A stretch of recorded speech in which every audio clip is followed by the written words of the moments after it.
মাত্র ১৩ লাখ টাকায় কিনতে পারবেন রোনালদোকে। তবে পর্তুগিজ তারকা ফুটবলার নয় এই রোনালদো বগুড়া নন্দীগ্রাম উপজেলার সরিষাবাদ গ্রামের রহিসুদ্দিনের ১০০০ কেজি ওজনের ষাঁড় গরু।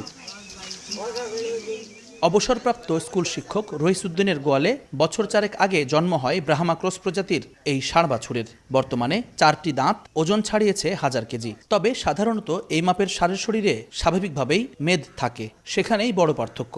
বিশাল দেহি হলেও পেশিবহুল গড়নের কারণে পর্তুগিজ তারকা ফুটবলার রোনালদোর নামে নামকরণ করা হয়েছে এই ষাঁড় গরুর।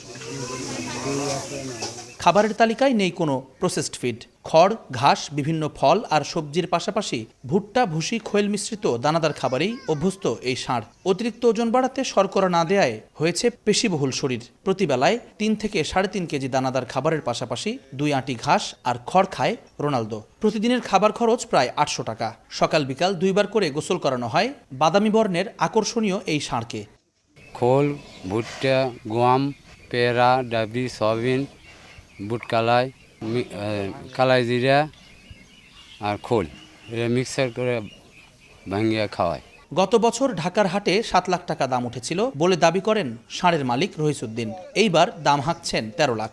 তবে দাম দর করার সুযোগ থাকছে। খাদ্যের যে দাম, এই দাম হিসাবে যদি ১৩ থেকে ১৪ লক্ষ টাকা আল্লাহ রহম বেচতে পারি তাহলে আমাদের কিছুটা পুষবে। এদিকে সুঠামদেহী ষাঁড় রোনালদোকে দেখতে প্রতিদিনই ভিড় করছেন গ্রামের মানুষ। সুন্দর একটা গরু, দেখতেও ভালো লাগে, আমরা আসি মাঝে মাঝে আসে দেখি। এই গরুটা আমাদের এলাকার সর্বোচ্চ গরু। আমার দেখা মতে আমাদের বুড়োল ইউনিয়নের মধ্যে এত বড় গরু আমি কোনোদিন দেখি নাই। এবছর তীব্র দাবদাহে অসুস্থ না হওয়ায় প্রমাণ করে এই ষাঁড় মোটাতাজাকরণ করা হয়েছে সম্পূর্ণ প্রাকৃতিক উপায়ে, বলছেন উপজেলা প্রাণী সম্পদের এই কর্মকর্তা।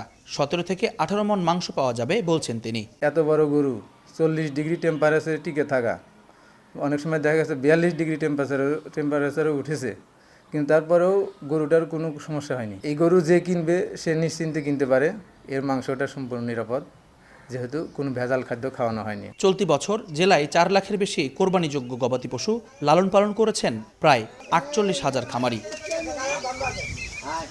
জুম্মান সাদিক, জ্যাভলিন, সময় সংবাদ, বগুড়া।